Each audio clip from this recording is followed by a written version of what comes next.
Hello and welcome to Insert Show Name Here, the show where I order the best food in Brooklyn and see if I can do better, which sounds cocky even just saying it like that. I've already lost. Look, I know you're thinking, New York barbecue? I can beat that by, going to the bathroom. New York barbecue? I can beat that if I just...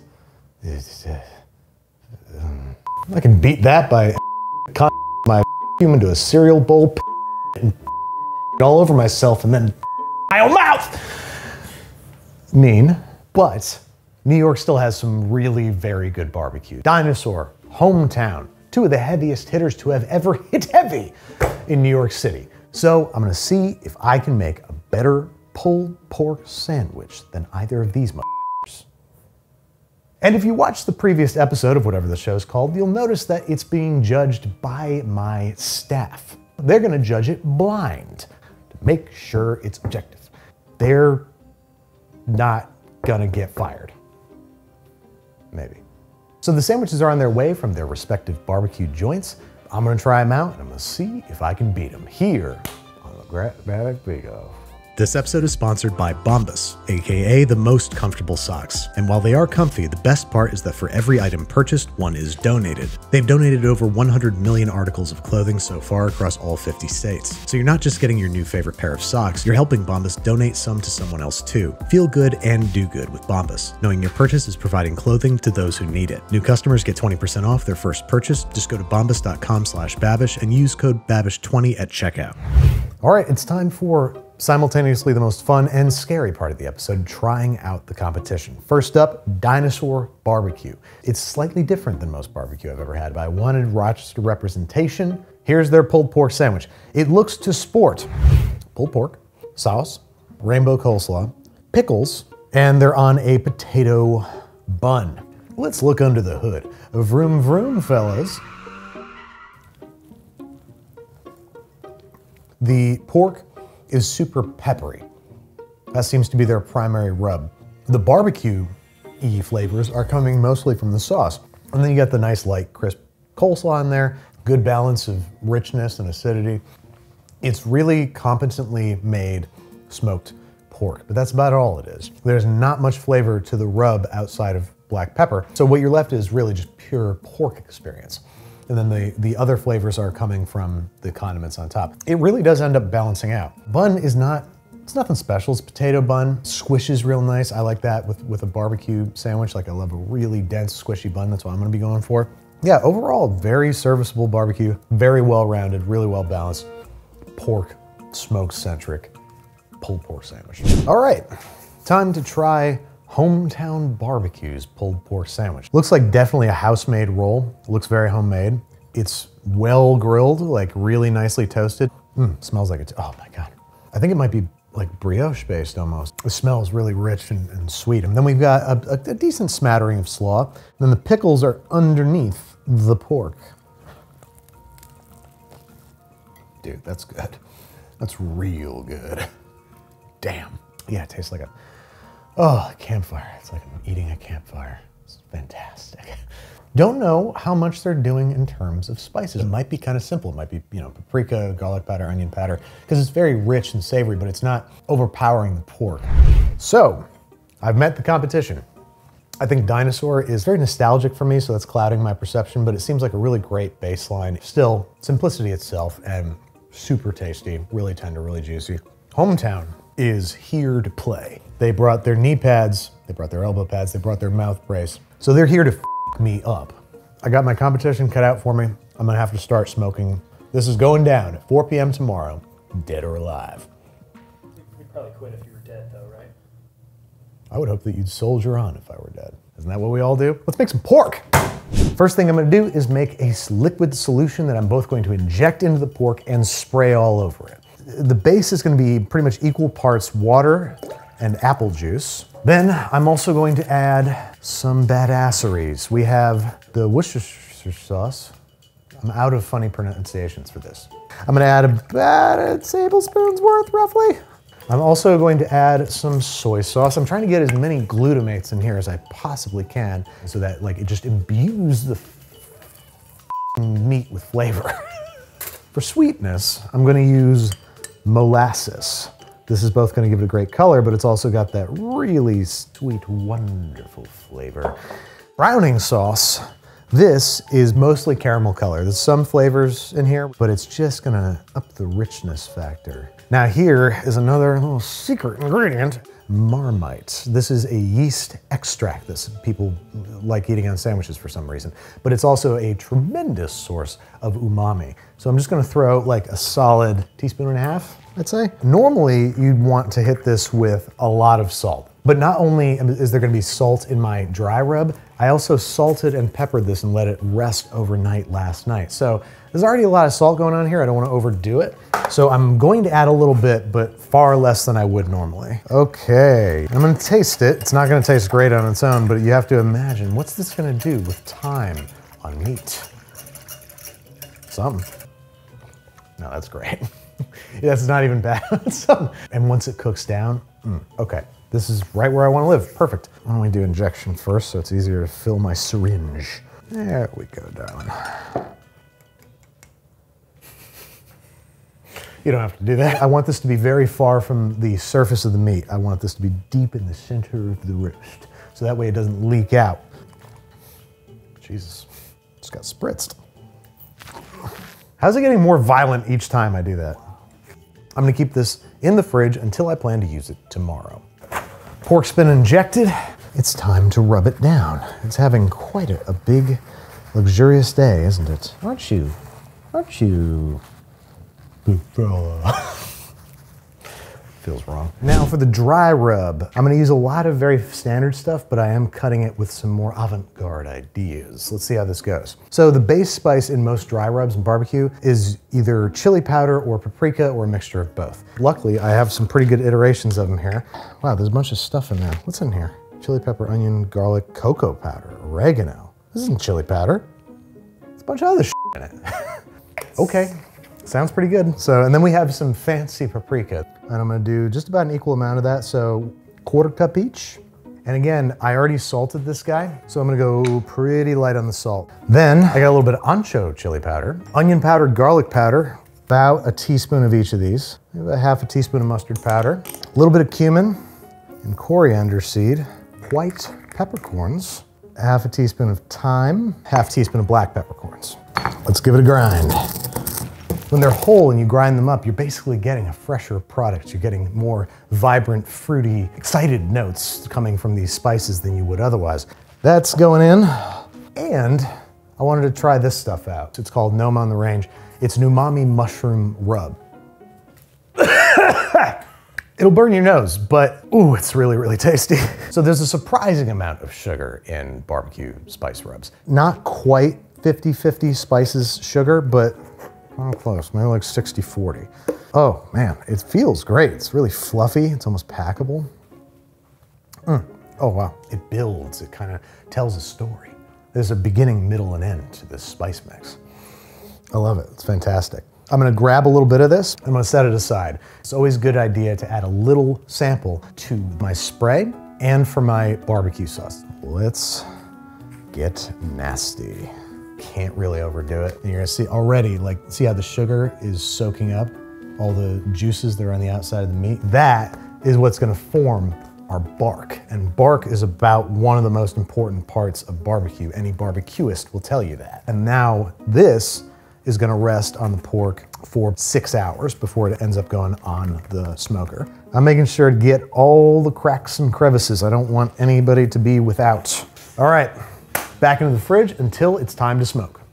Okay, it is well past the dead of night and I'm going to install the pork in my smoker and it's gonna go probably for at least 12 hours up to maybe 14 or 16, we'll see. And now we wait, or more accurately, we go to bed immediately. I'm old now.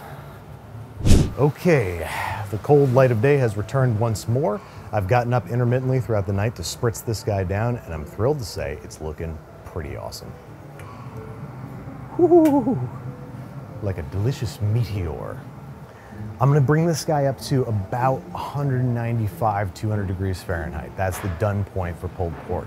Then I'm gonna wrap it in foil. I'm gonna lower the temperature in the smoker to about 175. I'm gonna use it to hold it at temp until service, which should be able to keep it juicy and ready to rock for hours. So keep your fingers crossed. Hopefully this all time out. We'll see. Day 2, the pork has been on the smoker for almost 12 hours at this point. It's at the tail end of the stall. It's about 175 degrees Fahrenheit. That's right about when the stall ends. What's the stall, Andrew? Well, I'll tell you, Brad. The stall is a time in a barbecue's life that every young barbecue goes through. It's a magical time. When it reaches about anywhere between 150 to 175 degrees Fahrenheit, it just stops rising in temperature. It goes very, very infuriatingly slowly. Well, luckily, when I woke up this morning, it was at 169, so it was right at the tail end of the stall. In the meantime, I have stuff to do. I need to make buns, I need to make slaw, and for my pickle element, because both of these other sandwiches have pickles on them, I'm going to make pickled jalapenos. What kind of pickled jalapenos, you ask? A bread and butter, right? Right? Did I just come up with a really good idea? Yes, I did.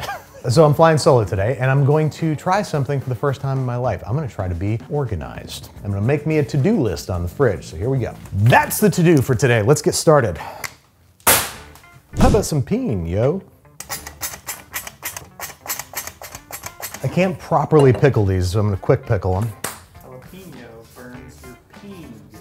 Yes, I already made the pino joke. I have a sweet Vidalia onion here, because again, I wanna add sweetness in every way that I can. Got some mustard seeds, gonna add like about 2 tablespoons worth. Coriander seed, where's the coriander? Coriander seed, the seed of my greatest enemy. The only way to break the curse is by drinking the seed of your greatest enemy. No, not that, ew. I meant coriander. Yeah, should probably add some pickling spice. That seems like it makes sense. So, Hang on one sec. What? Wait. Pickling spice? Yes. For pickles? A fit. How much turmeric should I add? That much, it's like a half teaspoon. So, to quick pickle these, I'm gonna bring vinegar, water, and sugar up to a simmer, pour it over, let it steep, and that should quick pickle them in time for dinner. Slice and pickle, slap and tickle. All right, dough time. So now I'm gonna make these sort of hybrid brioche potato rolls. This is 415 grams of bread flour, cut with 75 grams of potato flour. And I'm also adding a tablespoon each kosher salt, instant yeast, 2 tablespoons of white sugar. Whisk these guys together, make sure they're all good and incorporated. So I have 170 grams of room temperature water, 110 grams of room temperature whole milk, 2 eggs at room temperature. Crack them, whisk those up. Get everybody incorporated. We don't want no streaks of egg in there. In it goes. And now it's time to start kneading. It's gonna knead for a few minutes, and then I'm gonna start adding room temperature unsalted cubed butter, 1 little cube at a time, just the same way you would brioche, which is gonna make it super rich and just rich, pretty much only just rich. Now this guy needs to knead for an additional 8 minutes or so. Still, it's got really good gluten development. It starts pulling away from the sides of the bowl. I'm just gonna make sure it's passing the window pane test, as you can see, passing with flying colors. That's gonna proof, hopefully for 1 hour, because we are running short on time. We got about 3.5 hours left. I don't know why we do this on a deadline. So to expedite the proofing process, we have the Innova set up, the Innova oven, set up at 80 degrees Fahrenheit rather. Perfect environment to speed along proofing because it's a little chilly in here because we got the AC blasting because it's hot outside. We want this to pretty much double in size. Here we go. Okay, now for the slaw, I'm going to brine the vegetables. It seasons them with salt, but it also takes away any sort of bitter flavors and it makes it a lot crispier, so I'm gonna have a nice crisp slaw. Plus, I'm using purple cabbage, which can discolor the dressing, make it purple, and I don't want that. I want it to just be clean purple cabbage inside the slaw. So I think this should accomplish that. To make the brine, I have, this is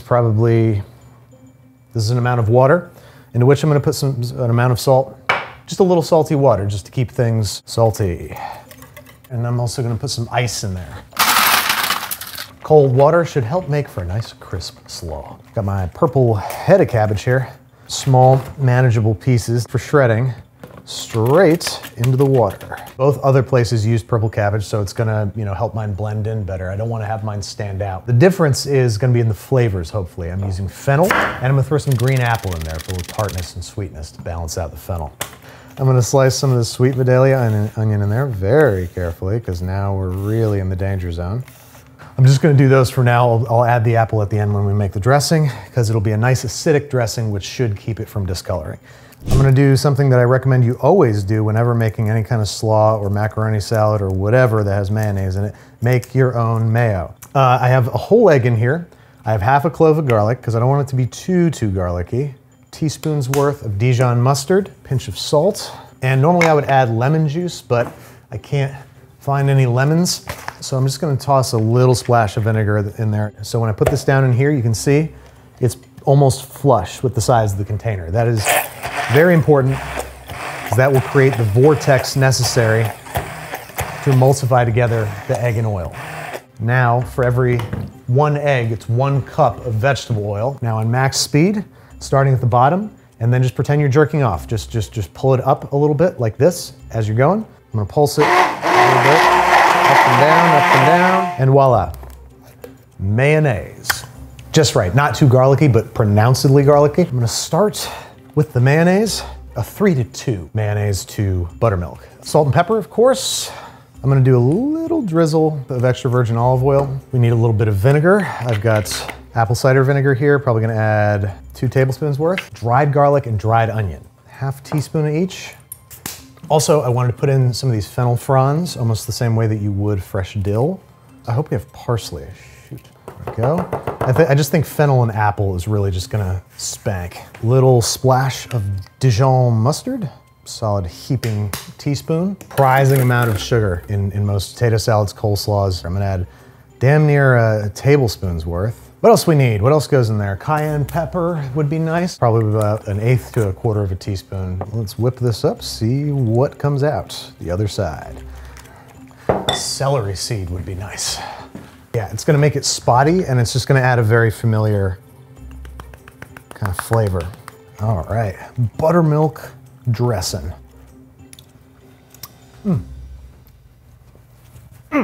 Yes!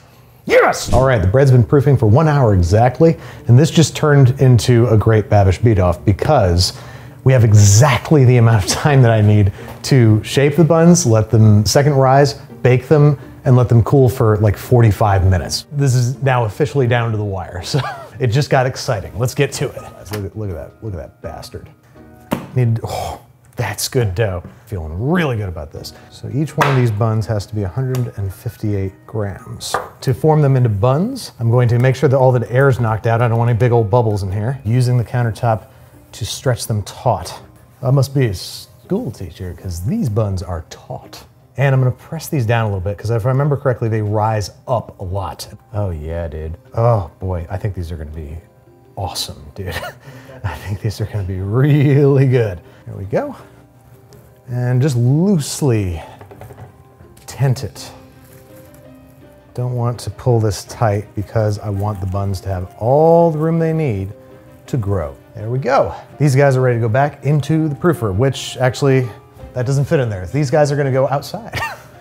It's like 90 degrees out today, so it's actually a little hot for proofing. So I'm gonna check on those in about 20 minutes. I don't want them to overproof, and I don't want them to, like par bake out there. All right, it's been about an hour, and just take a look at our bread and butter jalapenos. That is precisely what I wanted.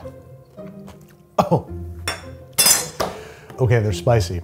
Maybe that's a problem. Is that a problem? I think on a sandwich should be okay, but this is going to be very different from the other 2 sandwiches. I hope it's not a giveaway, but it's feasible that one of these places does pickled jalapenos, right? But the coriander seeds, let's just pop. Oh wow, that also adds a whole dimension. I found a new go-to favorite here. I'm definitely gonna be making these again in the future. These are going in the fridge because I want them cool and crisp. Probably not gonna be in the time that we have, but let's get them in there. Stop talking about it. So I had a realization that by spraying the pork as much as I was basically causing the stall to continue, because I was adding moisture to the outside of the meat, which was evaporating, preventing it from coming up to temperature. Whoops. So now I'm running behind, so I need to do the Texas crunch. Oh boy, look at that. And back on it goes. And that should hopefully speed up the process because it only has about another hour that I can have it on there. I wanted to introduce some whiskey and some smoke for my barbecue sauce with Lagavulin 11. Lagavulin famously extremely smoky peated Scotch. It was expensive. I wouldn't normally recommend cooking with this, but I'm trying to beat the heavy hitters here in New York City. Woo! Okay, that's a tasty. I think that's gonna be good in the bar. I do. I think it's gonna be good. Yeah, it's gonna be good. Barbecue sauces start, of course, mostly with ketchup. About 2 cups worth of ketchup, half a cup worth of ballpark yellow mustard. Again, I'm gonna do onion powder and garlic powder as opposed to the fresh stuff because I want the more subtle flavor. About a teaspoon's worth of each, I'd say. A hefty spoonful of molasses. That's gonna make it nice and dark. It's gonna make it nice and sweet. I'm also gonna add brown sugar. 1/3 cup packed because the smoke is gonna be intense and it's gonna need acid to sort of offset that. So then I'm also gonna add apple cider vinegar, maybe half a cup. And of course, some of the Offerman Special. I'm gonna do about half a cup worth of this stuff. I'm gonna put enough in here that I have to cook it off, about a half cup. Oh, and of course, this is why I saved this. Some of the barbecue spice rub from yesterday's time. Like a tablespoon worth, maybe more, maybe just all of it. Maybe just all of it. Okay. Tablespoon's worth of salt, as much pepper, a little bit of Frank's, never hurt nobody. About a teaspoon's worth. Mix this guy up. Okay. That's going places. That's going places in this world. I think it needs a little bit more of the good stuff. So do I. Just added about a 1/4 cup of water just to thin things out. It's bright and vinegary, but it's also deep and rich. That's perfect. God. I'm gonna cook it a little bit here. I'm just gonna simmer it for like 5 minutes. Here's our buns. They have damn near doubled in size. You wanna poke a dimple and you don't want it to spring all the way back. So these are just about right. Jesus, we are 2 hours from serving time. It's a wild time to be baking buns. So now I'm going to brush them down with a beaten egg. Brush these guys down thoroughly and completely. Every available facet needs a bath of egg. All right, here's a problem. These are already bigger than the delivery ones. I was trying to avoid this. I wanted to have reasonably sized buns so that it wasn't super obvious which one was mine. But here we are, just like last episode, with buns that are gonna dwarf the competition. Okay, they've been brushed with egg and sprinkled with sesame. Now they're going to a 350-degree-Fahrenheit oven for 18 to 22 minutes or until perfectly baked and golden brown. The buns are out and they're beautiful, but they're also gigantic. They're so big. I'm gonna have to choose the 3 smallest ones because I really don't want to give it away. I'm worried that we're gonna have the same issue we did last time. It was just so much bigger than the stuff from the restaurant. It's too late now because literally they're gonna be here in 1 hour. These have 1 hour to cool. And hopefully they'll be ready to slice in an hour, God willing. Oh, pork. Let's go get the pork off the grill. It's 3:05. They're gonna be here in 1 hour. This just hit 191, which is like the bare minimum lowest temperature I wanted to hit. Everything's coming together exactly at the right time. This all feels very meant to be. Fingers crossed. Ideally, I'd want to let this sit for like 2 hours, but I only have an hour. So that's what I'm gonna work with. All right, so I'm taking the cabbage and fennel and onion, whatever else I sliced in there. Nope, just those 3 things. I'm spreading them out on some clean dish towels. Look at that, huh? Now, I'm really gonna get this dry because I don't want the dressing to become runny. Really pushing it. Okay, that's what happens when you drink in the daytime on a hot day. And I'm going to dress this and I'm going to add a little bit of unexpected sweetness in the form of an Granny Smith apple. Why? About what? No. Chop, chop, chop, chop, chop, chop, chop, chop, chop. There we go. Let's get these bad boys in there. Let's dress this bad boy. I'm just gonna put all of it in there. I think you're great. This is cool, because yeah, it looks like it's not discoloring the dressing the way I was worried about. All right, now God willing, this tastes good. Because if it doesn't, well, I don't know what I'm gonna do. I'm gonna be in trouble. Fantastic. I think it's perfect. Here's the beef, I mean pork. Come here, big guy.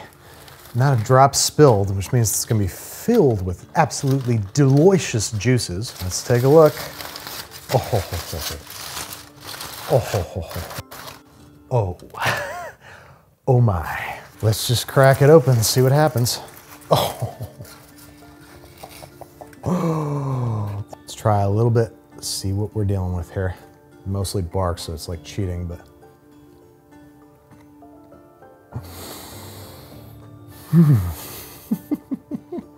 That's so good. Wow. It just falls apart. It's so nice to work on something for a really long time for it to just come out just right. So what's something important is getting this bark shredded up just as much as the meat, because I want it really spread throughout, because that's where a lot of the really barbecue flavor is in the bark. The smoke, the seasoning, and the pork. If I lose, frankly, it's fine. I feel like I've won right now, just my own personal battle against pork. I feel so happy with this. I don't think I could have done any better than this. So if I lose, it's because they're better than me, and that's okay. I don't have to be the best guy. I'm gonna cover this guy up. Keep him in the low oven. Now, I need to toast the bread and then just put it together. Easy as peasy. I'm similarly nervous. I got stage fright again, just like last time. I'm just like, I feel like I'm about to go on stage back in my high school play. Make sure it gets a nice coating of oil on it. Wow, these buns are light. These are really light and fluffy. I'm almost worried that they don't have enough structural integrity for all the hot, nasty dag-nabbedness that's coming their way. First up, the pork. Some nice creamy, crunchy slaw. Oh, I forgot the barbecue sauce, whatever. A little bit of barbecue sauce. Boop, boop. Some of these onions, coriander seeds, 3 more pinos, 4 more pinos, that's okay. And top it up. Look at that motherfucker. That sandwich is low-key chill. This sandwich is on God, you know? It's gonna be so obvious which one's mine. Whatever, hopefully they'll just be objective. Let's see what happens. Perfect. Exactly what I wanted. Awesome.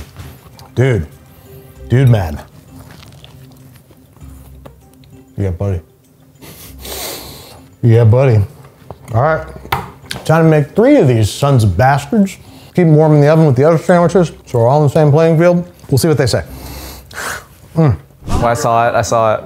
Oh my God. I love pulled pork. I'm so hungry. Wow. I'm so hungry this time. So I this know. is like this is the best thing that I could have come upon. I've got like low blood sugar right now. I gotta like pull it together. I already need to like shut my brain down because I'm already like, I recognize that bun, you know? Oh, do you recognize a bun? I do recognize, but I'm not gonna taint you Don't once taint me. more. This We're bun, excited this about bun keeping it looks clean. store-bought. Am I right? Or am I right? It feels that way. Yeah. All right, let's. Ooh, that smells good. This one, the bun is leaving a little bit to be desired here. It's not very special, not toasted, no, real flavor. But the meat's got a really nice smoke flavor. Pepper, Pepper. you know, there's a pepperness to it. I have to stop thinking which one do I think is Andy's and just which one do I like. know. You know what I mean? Because it's like, That's what I what felt would like he from do? last What is he like? You know, like, but that's not the game. Right. That's not the freaking game. It's standard. It's like the bare minimum that I expect from a pulled pork sandwich. Right, I'm pleased. And I was gonna say there's an herbaceousness, but really the pepper overrides anything I thought Yeah. I was tasting. I order this, it comes. I don't think I have many emotions. The barbecue sauce is quite tangy. It's kind of underwhelming me, if I'm being like totally honest. Whoa. I'm not a chef. I feel like I could do this.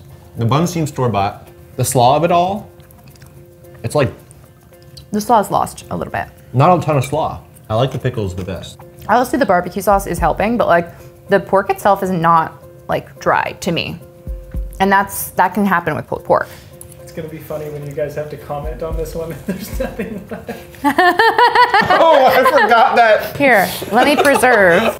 Wow, really good. What'd you think? Really good. I really liked that. I kind of want to eat the whole thing. Should we do that? No. No. This tastes like if I went to like a backyard party and like the chef or the cook knew exactly what he was doing. Like he nailed it. But there's something kind of like homemade about it too. Homemade in a good way about it. Homemade in a good way. Are you wanting for more from it? No. No. No, I'd be extremely satisfied. Wow, okay, me too. I'm liking the sesame seeds on this. Yeah.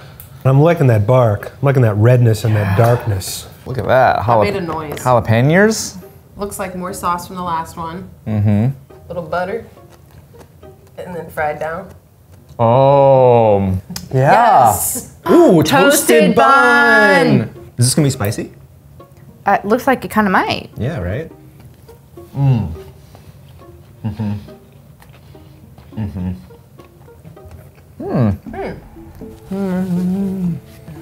That's better. That bread is really good. Oh my gosh, that bread is good. The only knock against the bread might be it's kind of overwhelming the sandwich a little. You're wrong. Taste-wise, I think this kills the other one in a good way. I think the added peppers are helping a lot. And the slaw. Can I? I do have most of the slaw. The bread not only tastes good, feels good in the hand, but it holds, there's so much less mess than the last one. But that also might be contributing to my feeling of there being a little too much bread. Okay, you're crazy. There's still so much meat, but it's just spread across, you know what I mean? But you know get what I less meat per bite that way. Okay, but I'm a bread lover, so. You are a bread lover. I'm a bread lover, specifically this bread. It's putting flavor on it. A little spicy. A little spice. You can see the like that. jalapenos. It's Yeah, nice. These are fancy because I see like mustard seeds. Yeah, I mean these buns. These are the most homemade buns. Like those are definitely like like a potato roll. I like the meat. I maybe want to take another bite. Should we wait for round 2? Let's wait. Let's wait. Yeah, wait. This has more personality. Yeah, a little more kick.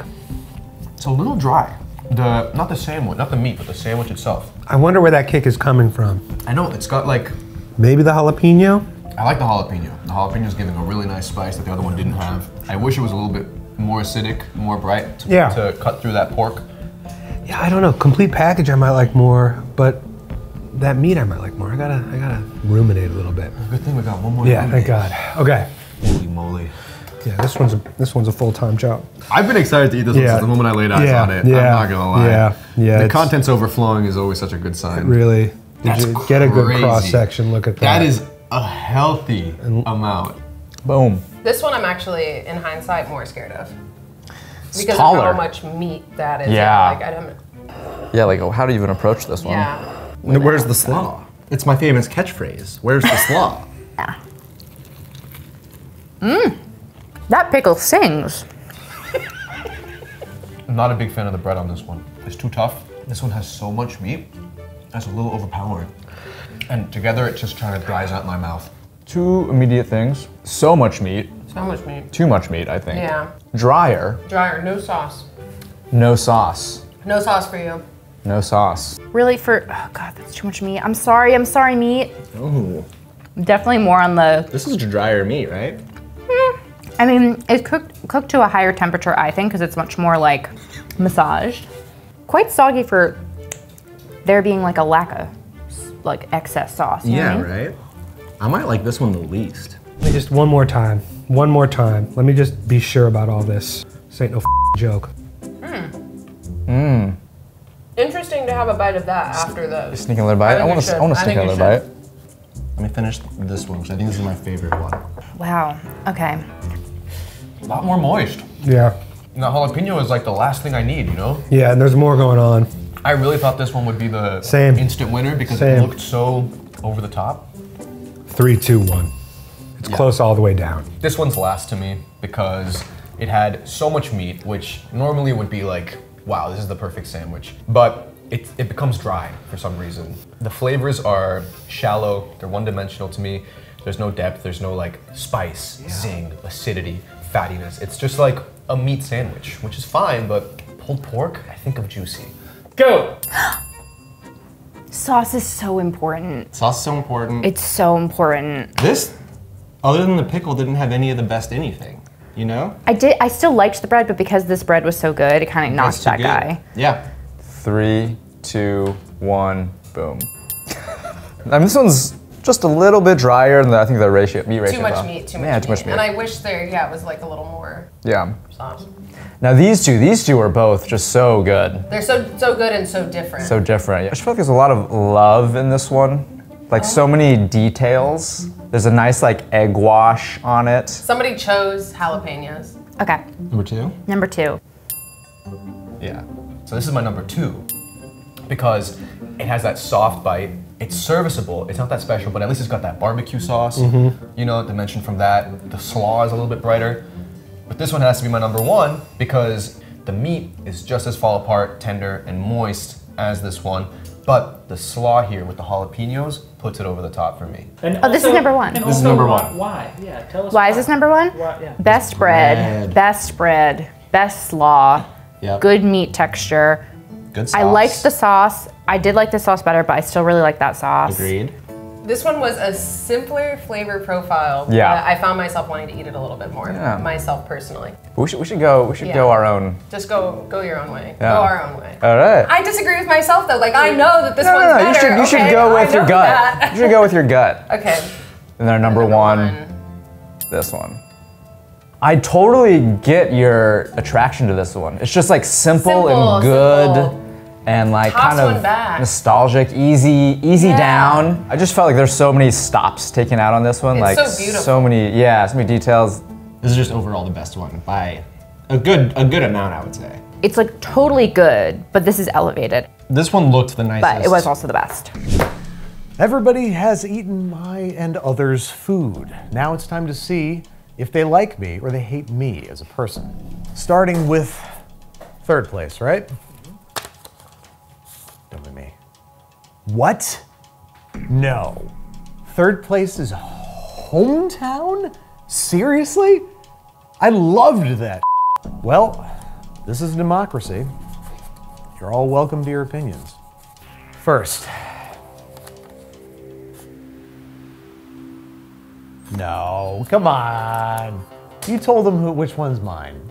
This is a ring of kindness that I'm trapped in. No way, man. Seriously? I hope it wasn't the bun size that gave it away, because it was a lot bigger than the other ones, just like last time. That bastard was on the smoker for 15 hours, and it was all worth it. Just goes to show you that if you put so much time and effort into something homemade with a whole bunch of special ingredients in it, you might just beat a restaurant that's doing it on a massive scale. And thank you guys for watching. Please let me know what you want to see me beat off next time here on the Great Babish Beat Off. That's what the show's called now. In case you haven't heard me say that like 50 times so far. I've said that a lot throughout this shoot.